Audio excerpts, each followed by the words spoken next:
Hi guys, Hey, I'm Nina. and I'm Tara, and welcome to our Inuit Chiming In podcast. For this podcast, we'll be talking about the higher power of knowledge within the Western and Eastern beliefs and deconstructing them into a more relevant ideology for Inuit beliefs as individuals. First off, we have history of early contacts. We have three things to talk about for history of early contacts, which are fur traders, explorers, and whalers. As we gotten to know that fur traders arrived around 1930s, which they brought missionaries with them, and they would come into a main area where everybody who were scattered into their villages got together to have an event with their missionaries, which events such as candy toss, traditional games, and trading furs were part of the main activities happening. And so when missionaries would introduce Christianity, they taught Inuit how to read and write Inuktitut, and so they would be reading the Bibles and getting to know Christianity from the missionaries while they were, welcoming the contacts of the fur traders. And it wasn't until 20 years after, when my community started to develop, my grandfather decided to start paying taxes, and so I'm here. So the community started to develop around 1950s when the dew line site were starting to be built. When the radar station developed, there were workers that started to order contemporary foods and started wearing contemporary clothes using contemporary items, which in 1970s my grandfather decided maybe everybody is saved in the community, and so he came in and our school was named after him. That's where my identity relies on. So as for this topic, we'll be talking about namesakes, such as my school being named after, except we'll be talking about, childbearing. When the missionaries arrived, little did they know they were not the first contact we had. It was around 1,000 years ago, around 1800s, when explorers arrived, and it was the Franklin expedition that got stuck around the Nunavut area. And these people that were stuck came from the western part of the world. And so they sort of gotten to know the world when they were saved. And I guess you kind of have the experience firsthand. I do. Well, it wasn't first-hand experience. It was kind of like that because I was in a play and it was called Uglu. So I acted as three people. One was Atagong, and she was very wondrous and she loved feathers, and she got a feather, and there was Humikdok that was like loves everything. So when there was a baby cub on the shore, Humikdok went to go get it, and she adopted the baby cub of polar bear. And then the next scene was Koksakchuk, and I was playing as Koksakchuk, sorry. And we grew up, and the baby cub polar bear was all big, and we ate as a community, like traditionally, and I wore traditional clothes in both scenes. And there was a snowstorm that came, so then the polar bear got lost, two men got lost, and the polar bear found the two men and they arrived safely to the community. The third scene was Lucy, and I was playing as Lucy. So I don't think it was called Lucy. the third scene, I was as Lucy. So Lucy was in the future with her cruise. It was a cruise boat, and I was with my grandma. So we were on the New Year's Eve. So we celebrated New Year's on a cruise. And then I saw a polar bear, and I was like, Grammy, look, a polar bear. So then everyone looked and saw the polar bear, and the polar bear was covered in oil. And that's the end. So I guess it traces back to when there was Franklin expedition that arrived from Britain. And then there's the traditional scenes, which were sort of like getting the forecast of what's happening in the future according to our decisions today. Yeah. So whalers from Scotland are the third contacts we had, which also happened in maybe around early 1900s. And they came from Scotland, which they would go on a boat and travel across the sea. So they arrived in the Hudson's Bay area and around the Baffin region. So what they did is they hunted whales and contacted the Inuit. They didn't try to colonize Inuit. They did try to hunt with them and become part of a civilization, which they succeeded in.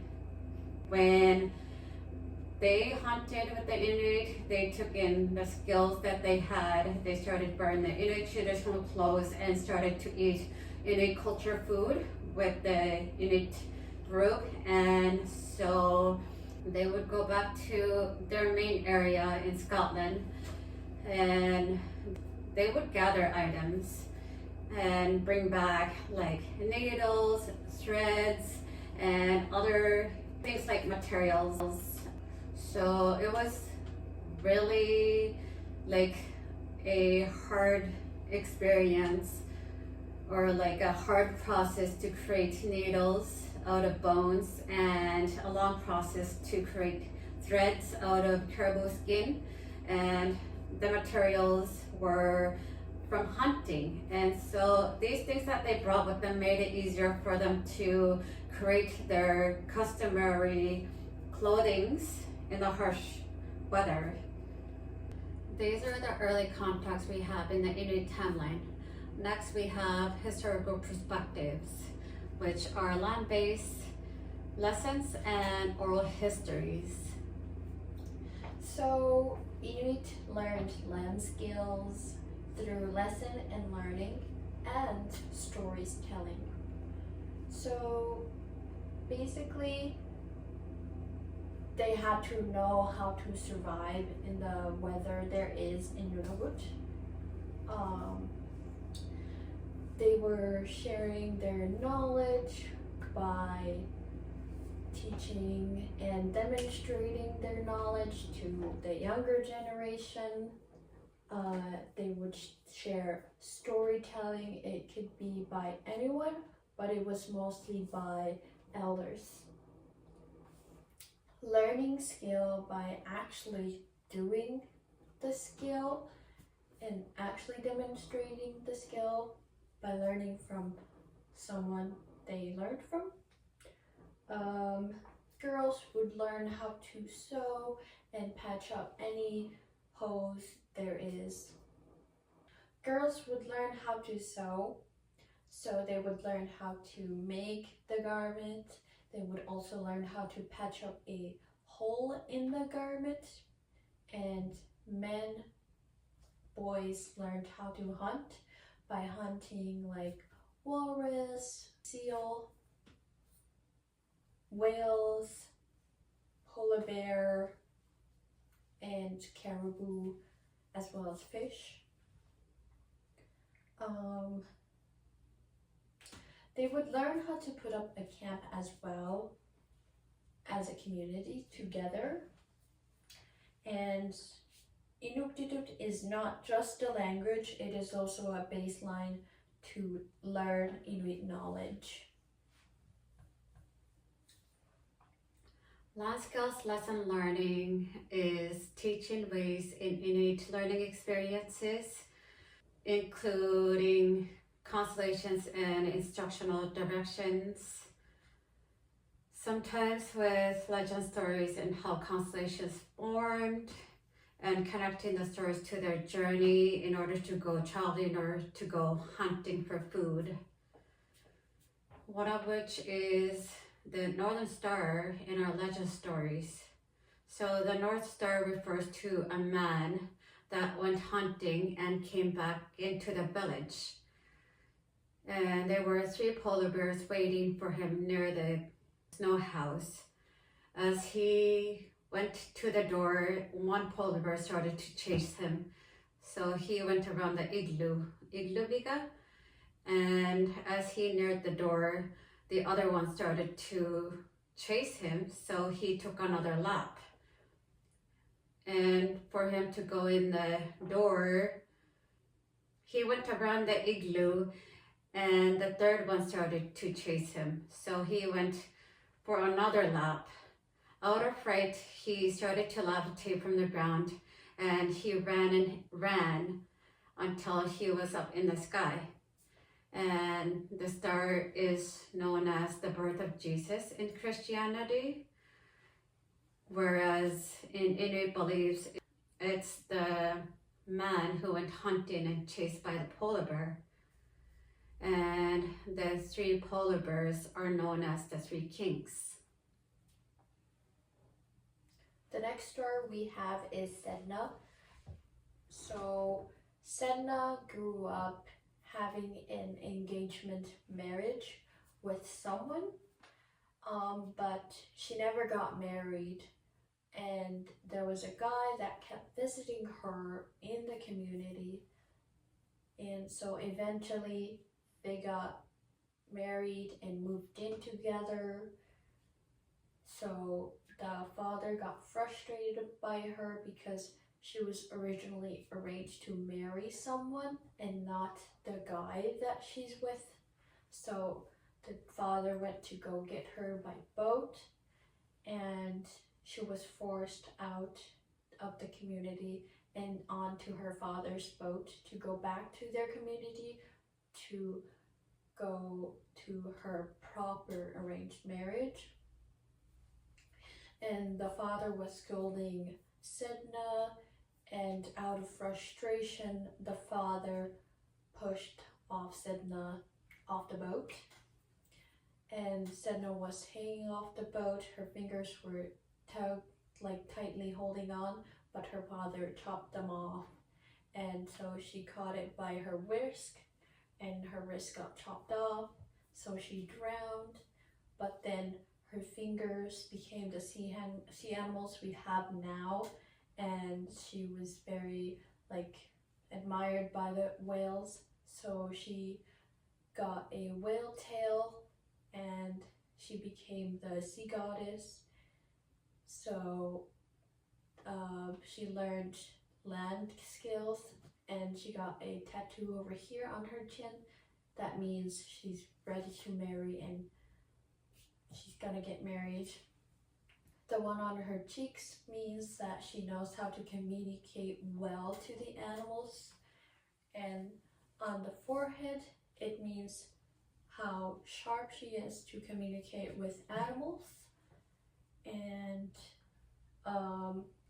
basically, if anyone misbehave in community, she would get angry, so she'd punish those misbehaved people, and so that they would behave better in the community. Basically, sending away the sea animals or any animals away from the community. So I have tattoos on my wrist, on my chest, my legs, and I don't know if I want any more tattoos because my first project would have symbolized the finger tattoos that I would have gotten, but I started my tattoos backwards, which I started getting my tattoos on my legs, symbolizing that, a child like you is born into a design such as the culture. And then I got a tattoo on my chest symbolizing that, I'm a woman. I also received tattoos on my shoulders or the arms to symbolize the strength I have as a woman. And I should have started with fingers and then went on to the tattoos on my chin to symbolize that I'm ready to marry, and then start from there to decorate, the womanhood that I have in my body, and then eventually start earning tattoos on my face. But we're the second generation that missed the arranged marriages, and the second generation that are away from the land in the contemporary world and gaining knowledge in Western education. I have my fingers tattooed, and I got them for the first time this summer, and my tattoo artist, she was very knowledgeable in like advices. So while she was doing my tattoo, she gave me advice, and I talked about my tattoo, what my tattoo meaning is. Like, it's just about Sedna, and also I finished my own project like a few years ago, so that's why I got them, and also symbolizing the knowledge of Sedna. I do want to get more tattoos when I'm older, like maybe arm, face, everywhere, wherever their traditional tattoo is. But I am young and I'm still thinking about it, and I have all my life to think about it, which is amazing. The next one we have Inuit social values. First off, we have naming. Naming is a soul. So for example, when a woman is on labor for the baby, so then the baby has no soul because it doesn't have a name. So when it is giving a name, it gets a soul. Next we have life began with a name. When a child is born, the child has a body, a family, and a community, but it doesn't have a home until the child is given a namesake. And once the child is given a namesake, the child starts to have a life, start to care for a family or be cared for family, and also have a home in the village or the community. The next one we have naming in respect of ancestors. That one means that like you're naming your child in respect of any elders or an older person that requested to be named after. The name soul is when a child is given a spirit through the namesake. So when a child is given a namesake, the spirit enters the body, or the spirit is guiding the child through the namesake as the child is growing up, becoming a decent adult, and throughout the adult and elderly lifestyle. Knowing what to name your child.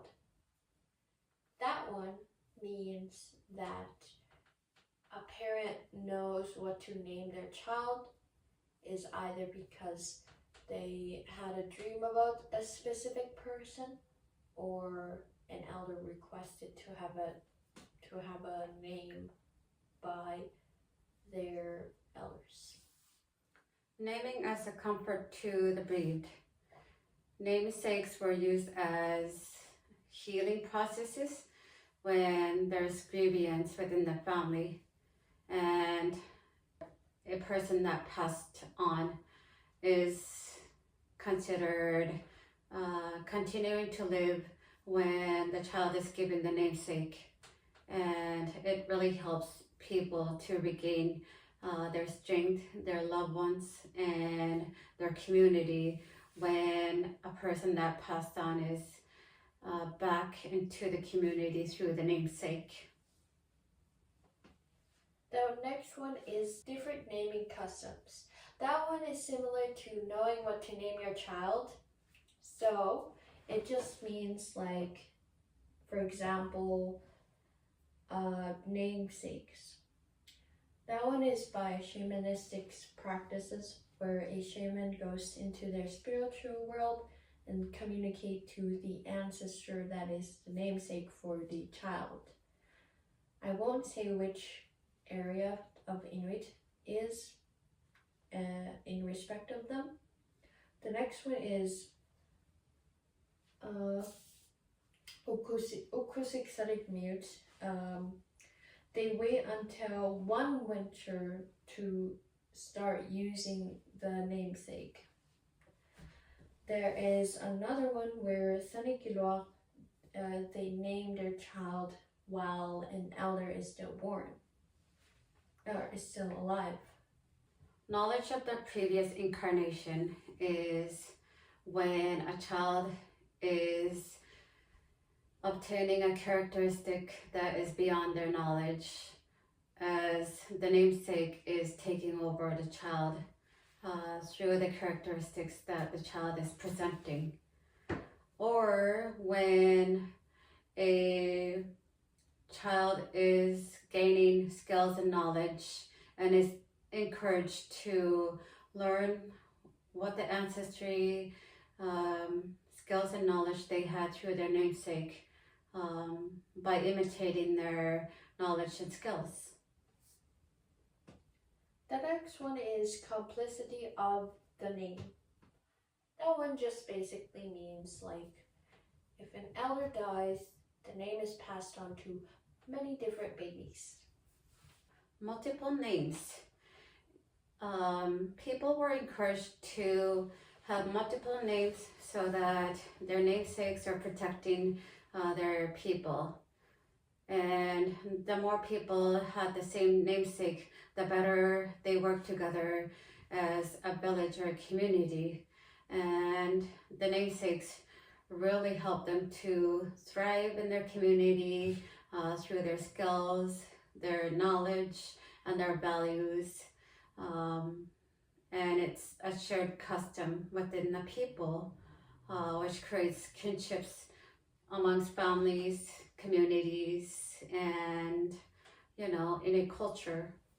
I would like to read a couple of more things to have a better understanding. First off, we have naming.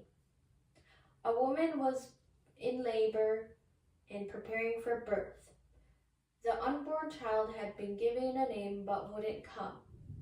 To try to help the birth along, someone spoke another name. The baby gained strength and was born. Here we have life began with a name.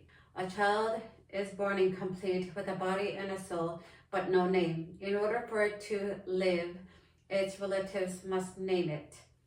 In the past, people could not live alone, as the only way to survive was to work together as a community for the good of all.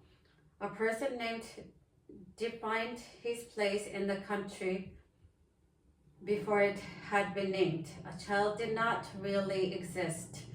Once he had a name, he had an identity and a place in the community. He entered it into the world of the name. He took his place among the people and spirits who would strengthen and nurture him and also make demands on him. Life began with a name. Naming and birth.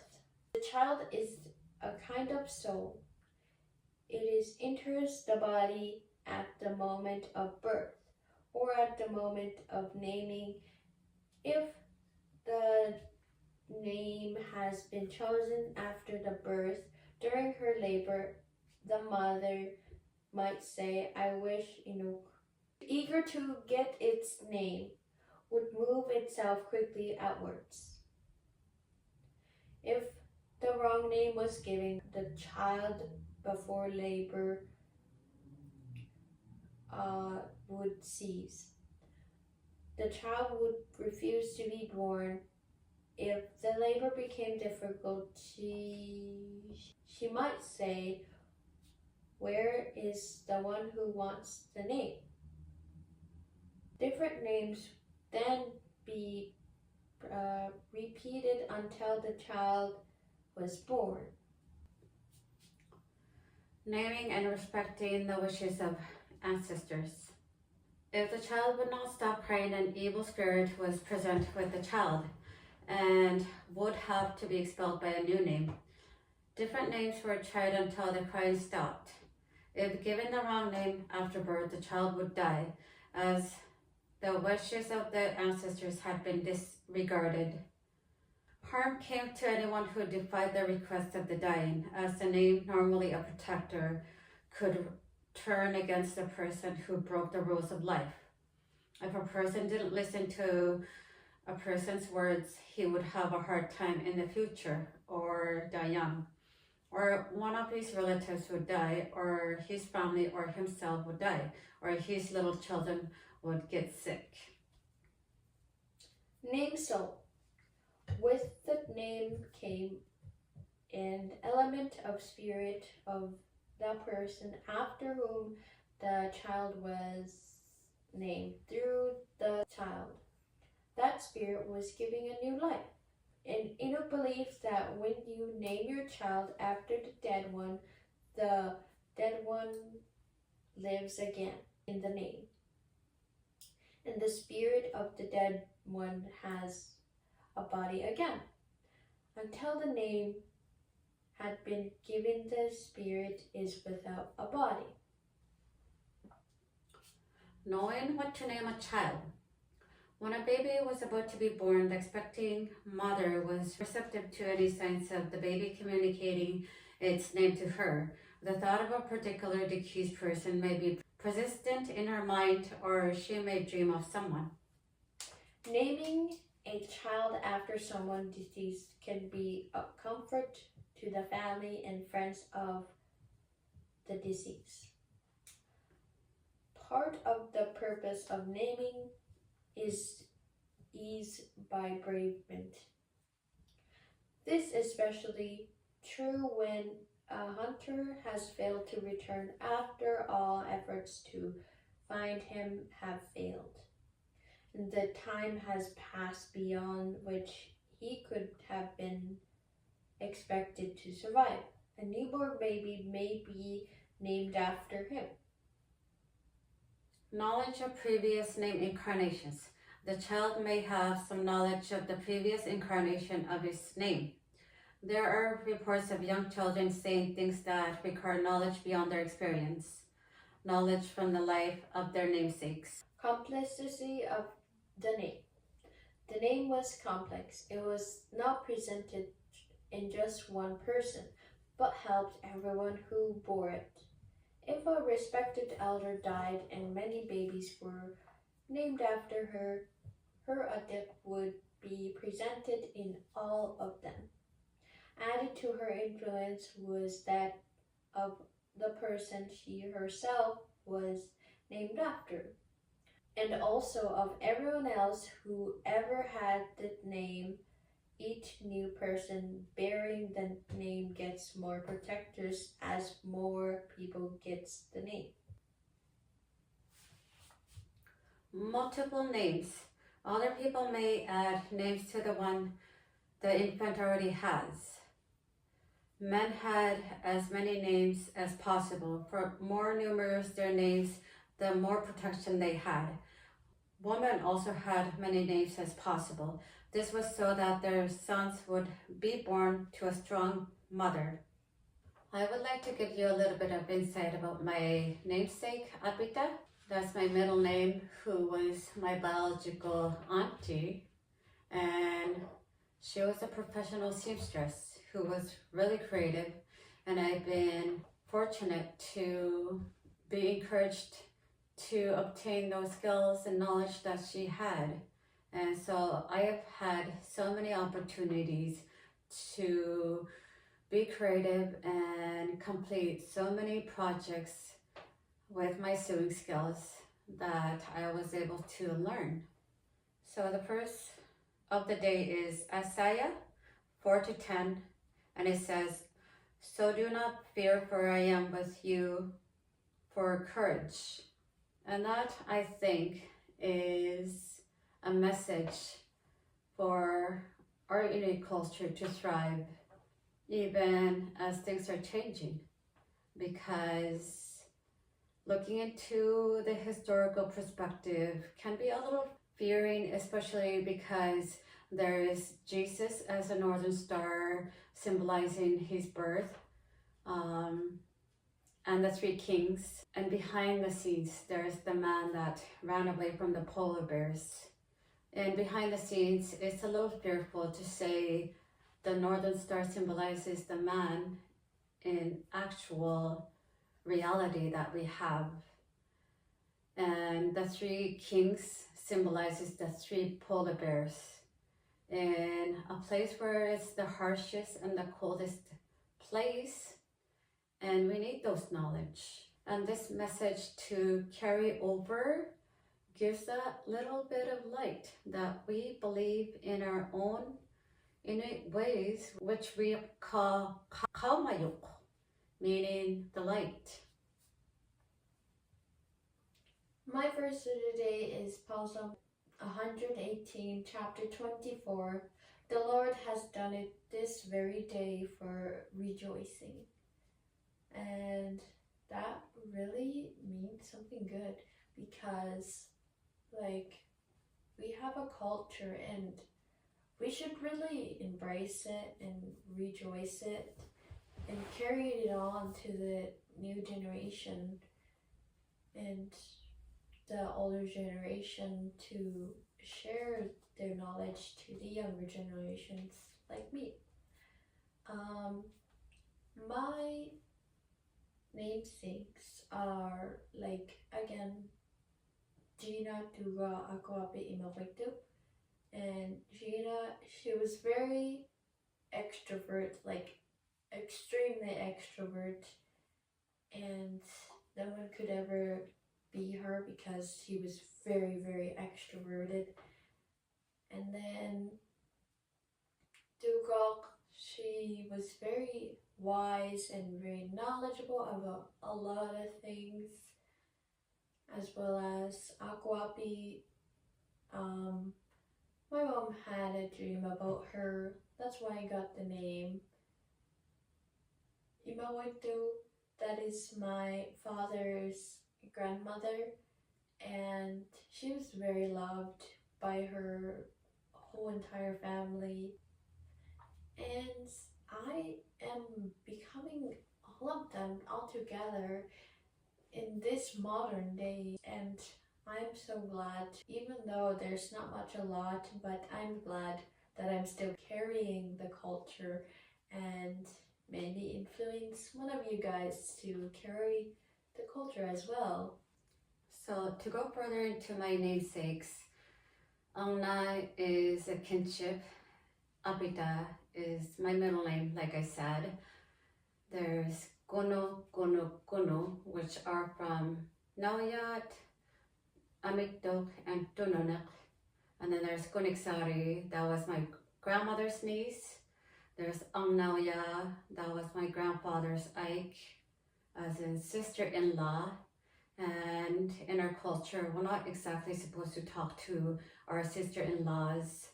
So everything that I've learned from him was through gestures in my education and my culture and my people. And then there's Amakla, which I have a lot of children and grandchildren through the namesakes. I also have Kaunak, and he's dearly missed, as well as Ian, by their family. And then there's Gipsiga, there's Nukinga, and then there's, let's say, Celestino, replaced to the English name, Celestino. And that was out of perseverance that my grandmother was going through, knowing that the modernization is going to eliminate a lot of our cultural ideas. And the reason why Tara only has about 4 namesakes is because I sort of had been influenced with the individualistic ways hoping that she'll gain more individualism. And that's the same thing as not believing in God anymore, as I haven't been praying a lot, for the reason that I feel like, what's the point of praying if my prayers has not been answered, like in so many ways? And I'm putting myself in the Christianity where other Christians are living better outcomes, whereas I'm putting myself in a vulnerable place for the reason that there's culture barriers and that my culture isn't very well known and that our reality is totally different. So I think what I could have done better was to allow my daughter to be named after so many people. And I hope that people my age and younger people understands how there's culture sensitivity when relearning or reviving or reconstruction of our culture into the modern world, and that we have the ownership. Yeah. So the Quran verse of the day is 42-19. Allah is most gentle to his servants, to whomever he pleases. He is all strong, most mighty. Which means if he can be gentle to all his servants, then we have the chance to carry forward our culture and live to the fullest as who we are. Yeah. By the way, we value Inuit and we love using our language. Until next time. But I guess that is all for today. Thank you guys for watching.